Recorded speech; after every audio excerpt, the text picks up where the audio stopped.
There's a quiet shift happening inside you. You felt it, haven't you? The people who once hurt you, they don't hold the same power anymore. The doubts that used to scream inside your head now whisper. And the silence? It's no longer empty. It's clear. It's peaceful. Carl Jung believed that real transformation doesn't arrive with noise. It comes in the stillness, in those quiet, almost invisible moments when you realize surviving was never the goal. Becoming was. Maybe you've cried through nights no one ever saw. Maybe you've questioned your worth again and again. But now, something inside you has shifted. This video isn't just inspiration. It's a mirror, a reflection of the 7 undeniable signs that you're not just healing, you're stepping into the most powerful phase of your life. And if part of you still doubts that, that's okay, because the deepest breakthroughs often begin in doubt. So if you're ready to uncover the signs, if you've ever asked whether all that pain had a purpose, stay with me, because what you're about to hear might explain everything. Somewhere deep inside you, there's a part that still remembers. She remembers how you used to laugh before you learned to be careful. She remembers the dreams you buried just to survive. And she's still there, quiet, waiting, hoping you'll come back for her. Carl Jung believed that healing is not about fixing what's broken. It's about bringing home the parts of you that were left behind. So many women walk through life feeling invisible, not because they have no light, but because their light was dimmed by years of trying to be good, to be enough, to be strong for everyone else. But what if I told you that this silent ache inside you is not weakness? It's a signal that your soul is ready to stop pretending, ready to feel again, ready to live. Because healing is not always loud. Sometimes it's in the quiet moments, when you choose yourself even when no one else does.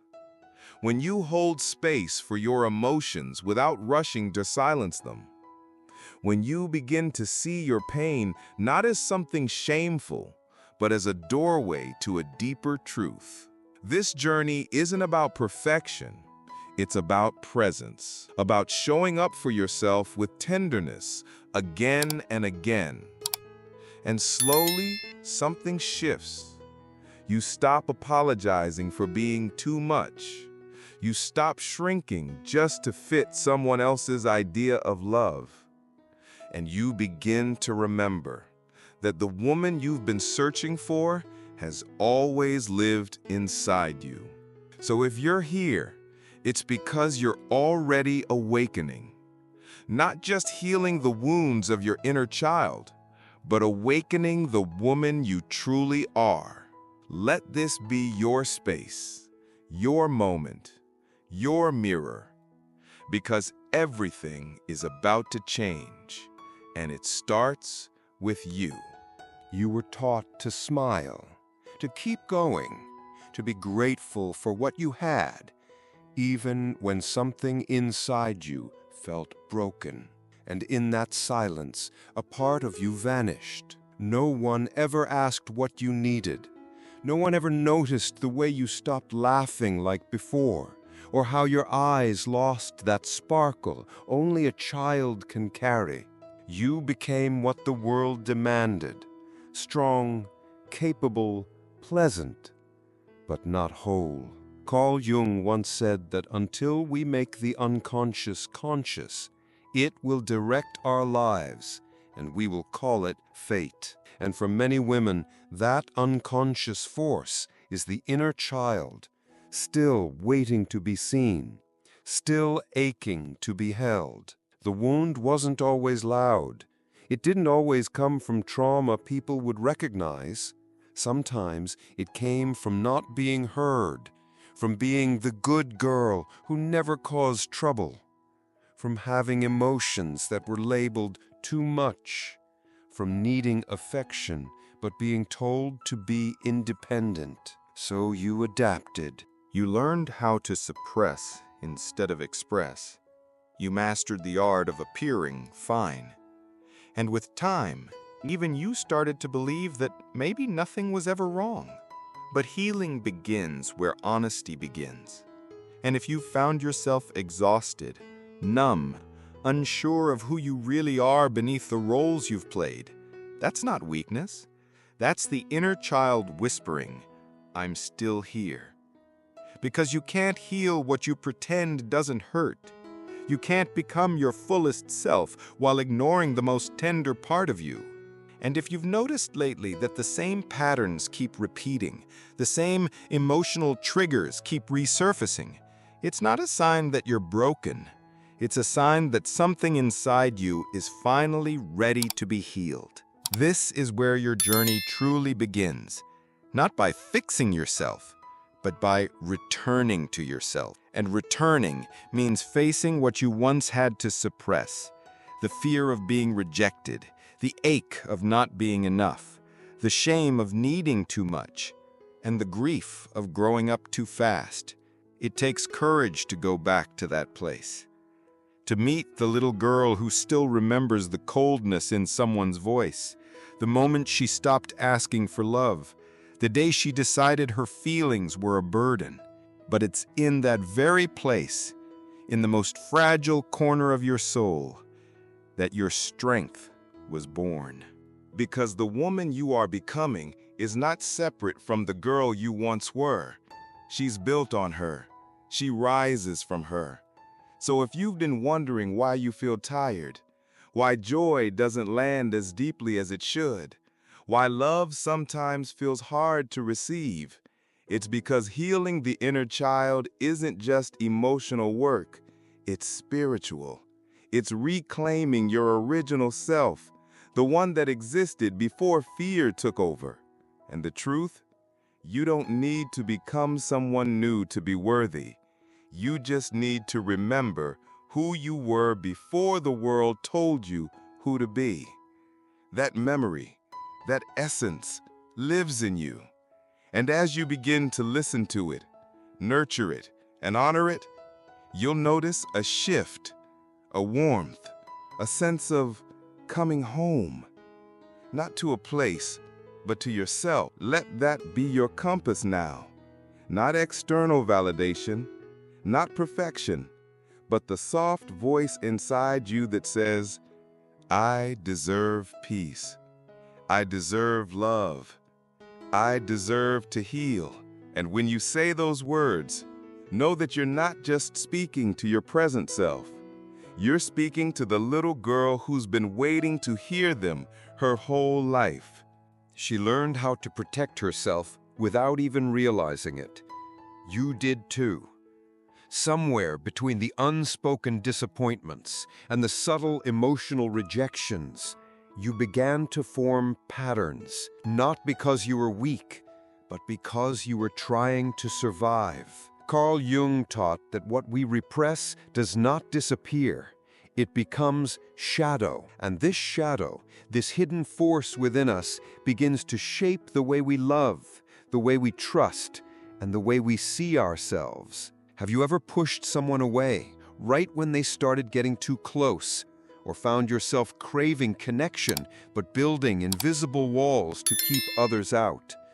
Or maybe you've accepted far less than you deserve because deep down you weren't sure you were worthy of more.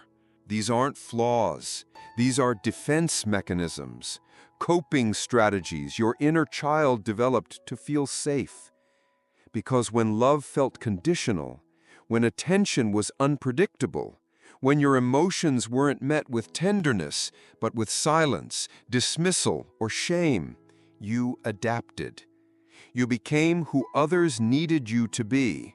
You became the pleaser, the overachiever, the one who always smiled, even if it meant betraying your own truth. And here's the thing no one tells you. Those patterns, they worked. They helped you survive moments where your nervous system was overloaded. They helped you keep peace in environments where conflict felt like danger. They helped you receive scraps of affection in places where your soul needed love. But what once protected you is now the same thing keeping you from fully living. Because the truth is, you can't build intimacy on top of emotional self-abandonment. You can't create peace while constantly walking on eggshells with yourself. And you can't truly love anyone if you're still afraid to fully reveal who you are. Healing requires that we meet those patterns with compassion, not shame. Because that anxious attachment, that hyper-independence, that tendency to overthink, to self-sabotage, to withdraw, they were never random. They were intelligent adaptations. They were you, trying to stay safe in a world that felt unsafe. But now you're not that helpless child anymore. You have agency, you have tools, you have wisdom, and you have the right to outgrow the survival strategies that no longer serve the woman you're becoming. So how do you begin? You pause when your instincts scream, run. You stay present when you want to shut down. You speak your needs even when your voice trembles. And you choose honesty over harmony when harmony costs your self-respect. It's uncomfortable. It's messy. It's unfamiliar. But it's also where your healing begins to feel real. Because suddenly, you're not just reading about inner work, you're living it. You're feeling the old stories rise. I'm too much. I'm not enough. They'll leave me if they really know me. And instead of running from them, you face them. You challenge them. You rewrite them. This is not a linear process. There will be days when the old patterns feel safer, when the new you feels like a stranger, when you miss the numbness because clarity brings grief too. But hold on, because every time you act from your truth instead of your fear, you create a new neural pathway. You disrupt generational pain.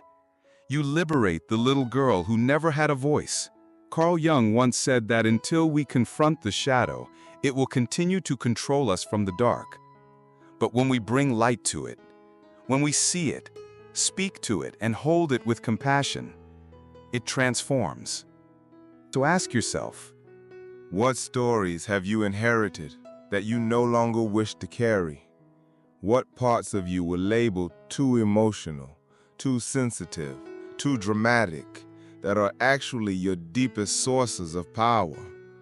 And what if healing doesn't look like becoming someone new, but finally giving yourself permission to be who you were all along? Let that be your revolution. Not a battle to fix yourself, but a commitment to reclaim every fragmented part of your soul.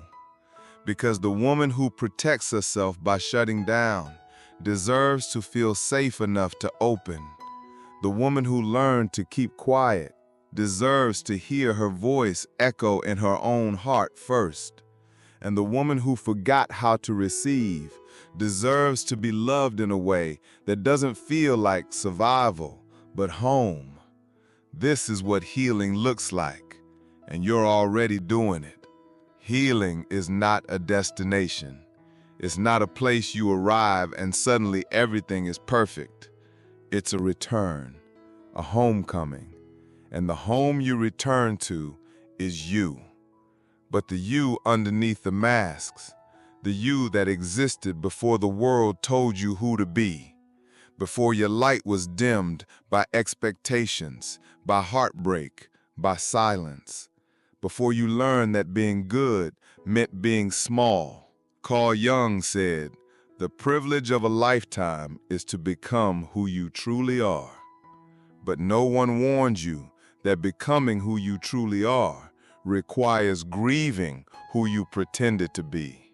There is a quiet kind of courage in this, to face yourself without judgment, to sit with your triggers instead of projecting them, to forgive not because others deserve it, but because you deserve peace, and to finally understand that healing is not about fixing something broken, but about loving the parts of you that were never truly seen. Maybe you were the strong one, the one everyone leaned on, even when you were breaking inside. Maybe you were the quiet one, afraid that speaking your truth would cost you connection. Or the achiever, chasing validation like air because love felt conditional on your success. But what if your strength was never meant to be armor? What if your quiet held ancient wisdom? What if your ambition was not a flaw, but a longing to be enough? The healing begins when you stop abandoning yourself for love, when you stop shrinking to fit the comfort of others, when you stop apologizing for your feelings, your needs, your depth, because you were never too much. They were just too uncomfortable with their own shadows to hold yours. Jung believed that true wholeness is not found in perfection, but in embracing both the light and the dark, your joy and your sorrow, your compassion and your rage, your tenderness and your fire. You are allowed to hold all of it. You are allowed to be soft and fierce, loving and boundaried, spiritual and messy. And here's the miracle. The moment you stop trying to be lovable and start loving yourself, something shifts. You attract differently. You speak differently. You choose differently, because now you're not acting from the wound. You're acting from the wisdom. You no longer settle for relationships that deplete you. You no longer chase people who make you feel invisible.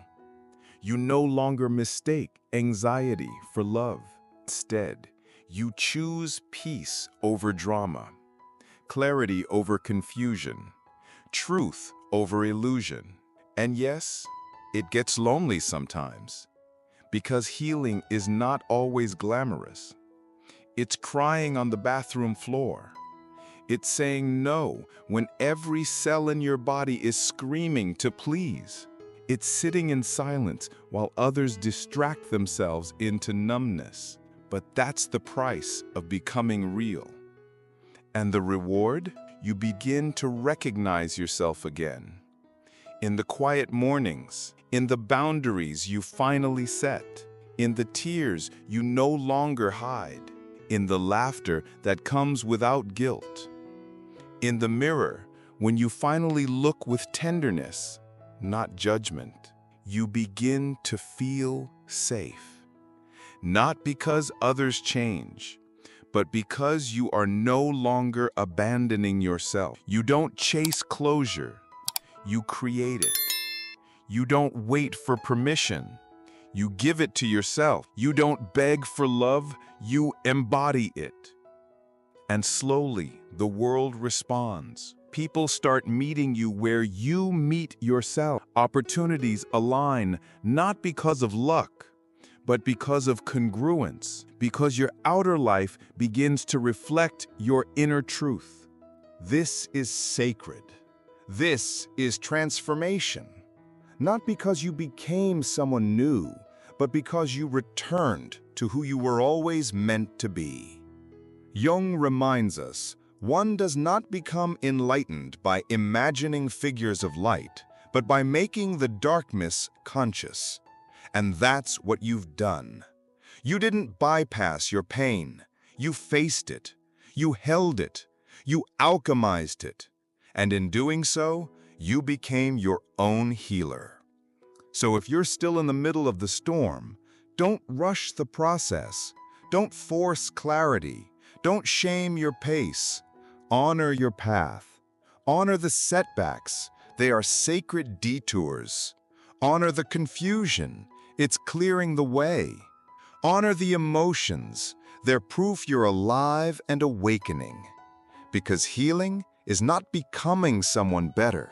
It's remembering that you were worthy all along. The woman who doubted now believes. The woman who hid now stands tall. The woman who survived now thrives. You are becoming her, and she is powerful beyond measure.